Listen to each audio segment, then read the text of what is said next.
ಸ್ನೇಹಿತರೆ ನಮಸ್ಕಾರ.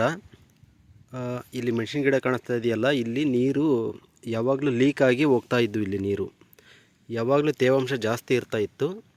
ಹಾಗಾಗಿ ಈ ಗಿಡ ನೋಡಿ ಎಷ್ಟು ಲವಲವಿಕೆಯಿಂದ ಕಾಣಿಸ್ತಾ ಇದೆ. ಮತ್ತು ಈ ಗಿಡ ಆದರೂ ನೋಡಿ, ಇದು ಸಹ ಎಷ್ಟು ಚೆನ್ನಾಗಿ ಕಾಣಿಸ್ತಾ ಇದೆ. ಗಿಡ ಎಲೆ ಎಲ್ಲ ಹಚ್ಚ ಹಸಿರಾಗಿ ಇದ್ದಾವೆ. ಮತ್ತು ಇಲ್ಲಿ ನೋಡಿ, ಇದು ಸಹ ಅಷ್ಟೇ, ಎಲ್ಲ ಎಲೆಗಳೆಲ್ಲ ಕ್ಲಿಯರಾಗಿ ಚೆನ್ನಾಗಿ ಕಾಣಿಸ್ತಾ ಇದ್ದಾವೆ. ಎಷ್ಟು ಹಚ್ಚ ಹಸಿರಾಗಿದ್ದಾವೆ ನೋಡಿ. ಮತ್ತು ಮುಟ್ರು ಸಹ ಇದಕ್ಕೆ ಕಡಿಮೆ ಇದ್ದಾವೆ. ಎಲ್ಲಿ ನೀರು ಜಾಸ್ತಿ ಲೀಕಾಗಿ ಹೋಗ್ತಾ ಇದ್ವು ಆ ಭಾಗದಲ್ಲಿ ಬೆಳೆದಂಥ ಗಿಡಗಳಿಗೆ ಮುಟ್ರು ಸಹ ಕಡಿಮೆ ಇದೆ. ಮತ್ತು ಬೇರೆದು ತೋರಿಸ್ತೀನಿ ತಡೀರಿ. ನೋಡಿ, ಇಲ್ಲಿ ಒಂದು ವಾರಕ್ಕೊಂದು ಸರಿ ಬಿಟ್ಟಿದ್ದೀನಿ ನೀರಿಲ್ಲಿ. 5 ಅಥವಾ 6, ಮ್ಯಾಕ್ಸಿಮಮ್ ಅಂದರೆ 7 ದಿನ ಆಗಿರ್ಬೋದು, ಅಷ್ಟು ಬಿಟ್ಟಿದ್ದೀನಿ. ಇಲ್ಲಿ ಯಾವ ಥರ ಇದ್ದಾವೆ ನೋಡಿ.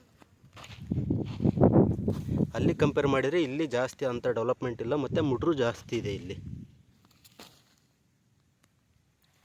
ಅಲ್ಲಿ ಎಲೆ ಎಷ್ಟು ಹಚ್ಚ ಹಸಿರಾಗಿದ್ದು ಇಲ್ಲಿ ಆ ರೀತಿ ಇಲ್ಲ, ಮತ್ತು ಮುಟ್ರು ಸ್ವಲ್ಪ ಜಾಸ್ತಿ ಇದೆ. ಇಲ್ಲಿ ಕುಡಿಗಳಲ್ಲಿ ಕಾಣಿಸುತ್ತೆ ನೋಡಿ.